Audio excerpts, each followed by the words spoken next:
Well, here it is again, the night before. It's time for our Tuesday, No Tag Tuesday. You ready, Jim? Oh, yeah. Yeah. We want to thank Daniel Nicole for coming up with the questions. She gave them to us a long time ago, and I completely forgot about doing the tag. And then I remembered I was watching Valerie Reese's video, and she was talking about the tag. And I'm thinking, oh my gosh, we still got to do the tag, Jim. You're it.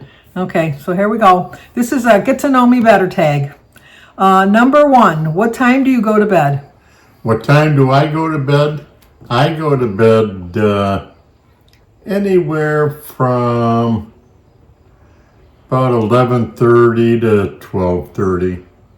Maybe 1 o'clock sometimes. Very rarely, but yeah, sometimes. I go to bed between 1:30 and 3. Jim is snoring when I go into bed. I don't even think he hears me get into bed. I'm like quiet like a mouse. Quiet like a mouse. Yes. But doesn't even ask what time we get up. What time do you get up? What time do I get up? It doesn't ask. We're just throwing that in. Oh.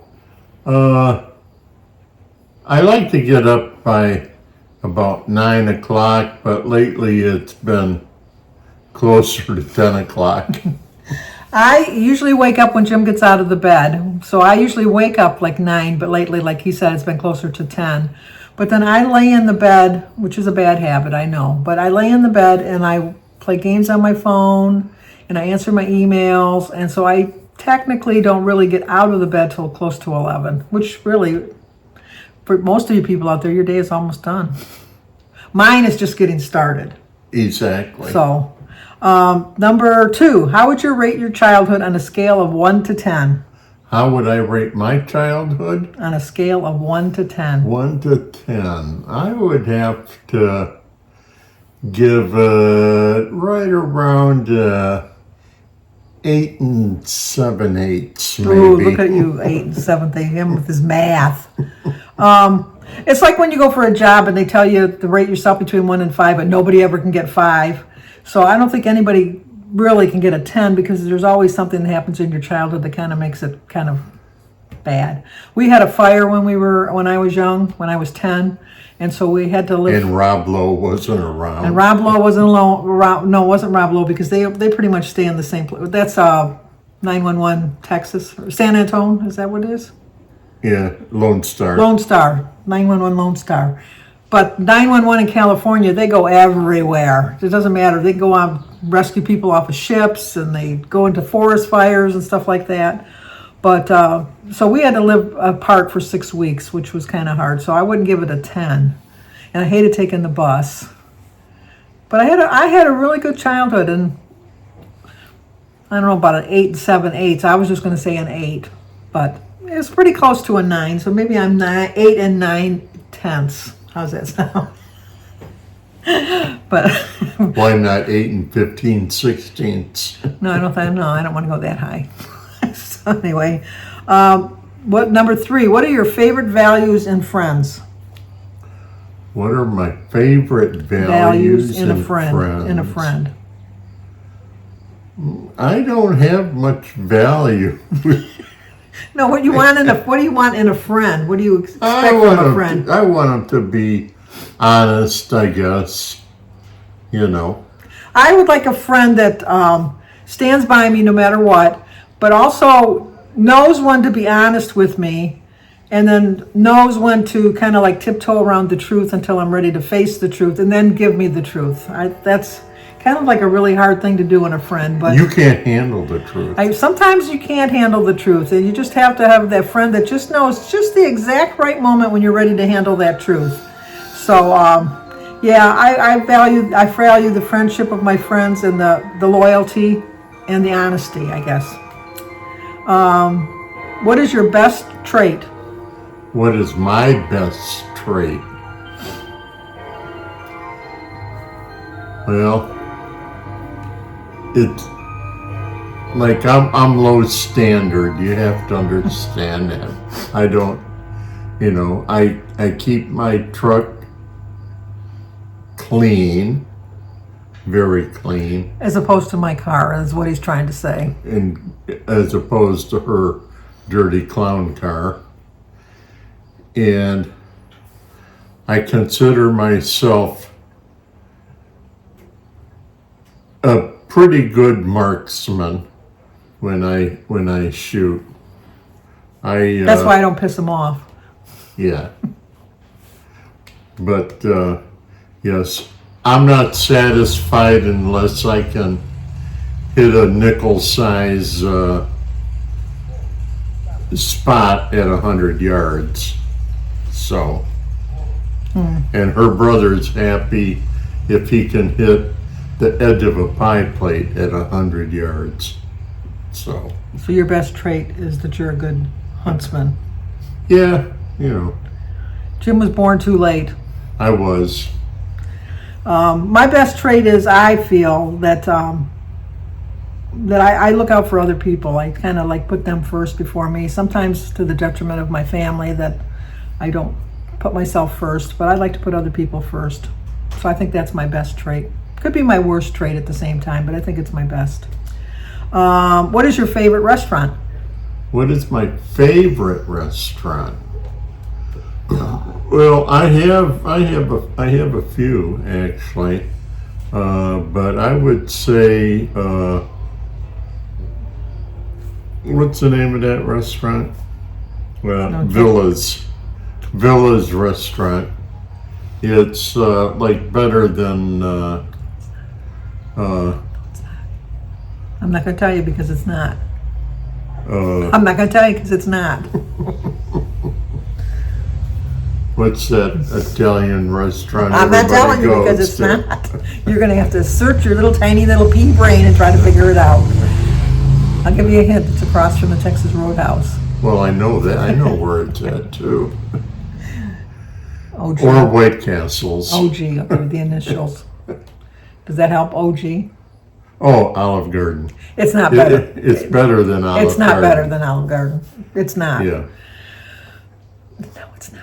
My favorite restaurant is, my favorite is the Outback, but we hardly ever go to it because there's not one really close by us. But I like the Outback. I do like the Olive Garden. I do like that one. And I do like, I used to like Red Robin, but I don't like it as much as I did before. But no, I would say my favorite restaurant is Outback. What are your pet peeves? What are my pet peeves? Oh, when my daughter swears in front of me. With her mother. With her mother. They would make sailors shriek. But not a lot pisses me off, but like we were going to, where were we going? Oh, we went to the gym today, and it seemed like everybody wanted to make a left hand. It's 3 lanes going down the road, and everybody wanted to make a left turn from the middle lane for some reason, you know. Yeah, when you do it. Because sometimes you're driving and you say, oh my gosh, that's right, I wanted to go over there, and then you got to hurry up and get over. Maybe yeah, that's but what they were doing. everybody was doing it. So that's your pet peeve? Pretty much. Well, this will start an argument, so I'm not even going to say it. But I'm going to say it. My pet peeve is that I can tell you that it's raining outside, and Jim will say, well, no, it's just sprinkling. Or I can say, you know, it's going to be really sunny today. Well, I see some clouds in the sky. My pet peeve is I just know with 100% certainty that I'm going to say something, and he's going to have a counter to it. That's my pet peeve. And we'll fight about this afterwards. But she asks my opinion, and then when I give her my opinion, she gets upset because it doesn't match her opinion. A prime example. I'm sure a lot of you remember that I took out a stop sign a couple years ago, and they had to put a new stop sign in. So we've always said it was my stop sign. Well, then one of the neighbors around here was drunk and knocked out the stop sign, and they put the stop sign up. They put Temporarily. a temporary stop sign that just said stop, and it had the one sign for the street like this that told you the name of the street, which I'll tell you is Walnut. but it didn't have the other sign that said 24 Mile Road. And I know for a fact that it wasn't here because when we were driving with Lynn, you weren't with me, I was with Lynn, and I said, oh, look at they don't have the 24 mile sign up yet. And then when we were driving home, I said, oh, look, they finally fixed the sign, the 24, oh, it's been like that forever. It's been there, oh no, not forever. It's been like that for a long time. Oh, no, I didn't hear you say about the 24 mile part because I never did notice that they had. No, they never had the 24 mile. They had the stop sign and then they had the Walnut sign. But Right. But they didn't have the 24 Mile Road sign. Right. And that's what I was pointing out. Oh, okay, well, I misunderstood you then. Oh, okay. Apology accepted. Right, because they had a temporary stop sign in. Yes, they did. It was shorter. And then they put in a Official. official stop sign. Thanks a lot, Daniel. You know what my evening's going to be like now. Gonna be the same as mine. It's true. The next one is, what are your life goals? Well, Jim's going to be 75. I'm going to be 74. So we haven't got much time to get our life goals in here. Oh, well, then I guess my life goal would have to be to make it to 76. I got a bigger life goal. I would like to make it at least another 20 years, but I would really like to make it to 100. As long as I'm healthy, same with Jim, because we both have the same thing. We both would want to be healthy and not somebody like being dependent on somebody else. I mean, that's why you stay married with somebody, sickness and in health and all that good stuff. But you kind of want to be able to take care of yourself. And so far, Jim and I are very fortunate that we're able to take care of ourselves. But we rely on each other in the same sense, too, though. Right, because I've told my oldest son, I said, one of these days, you're going to have to take care of me when I get real old and when I have to go to the bathroom. And he said, no. He says, I'll take you outside and hose you down. Hose you down, yes. But no, my life goal is just to live a healthy life and not be dependent on anybody any more than I have to. What is your morning routine? What is my morning routine? We both have the exact same. It's not much of a well, been retired forever.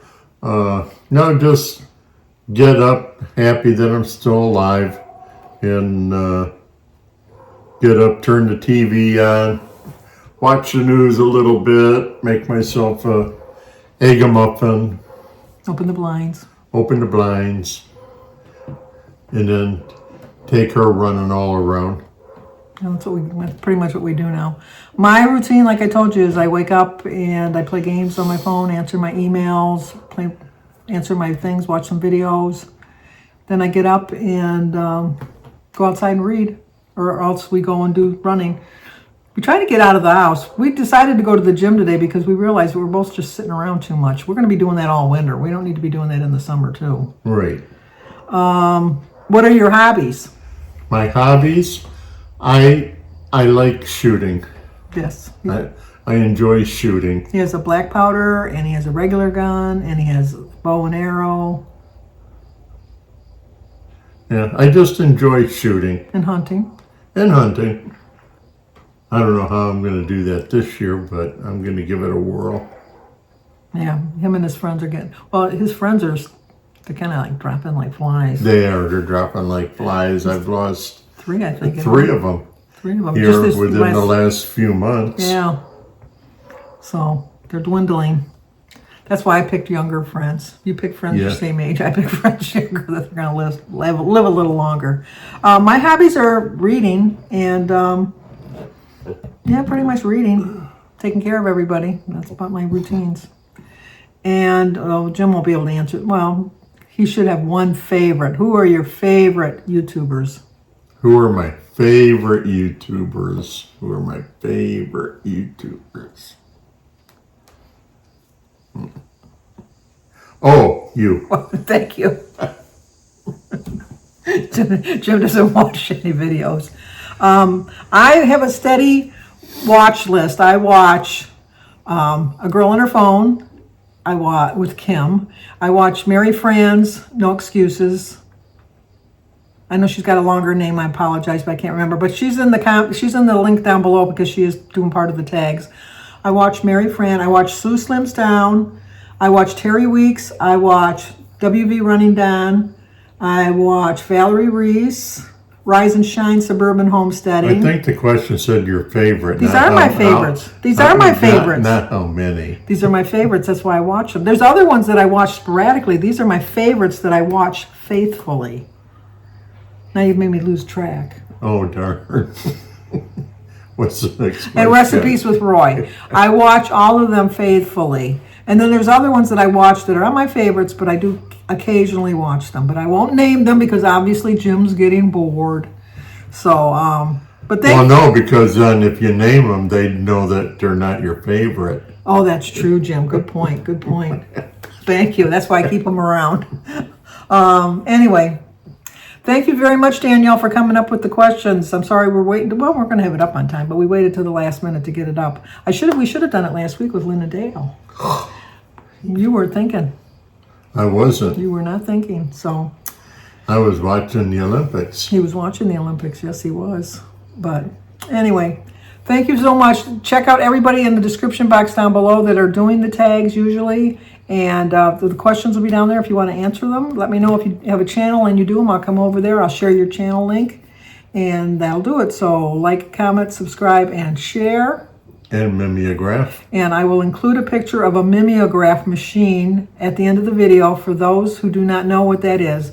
But what was the favorite part of a mimeograph machine when the teachers handed out the papers? The smell. You'd bring the papers up and smell the ink off the paper. That was the best part about getting a test in any kind of a class because it was printed on a mimeograph. So, okay, thanks a lot. Talk to you guys soon. Check me out on my daily vlog.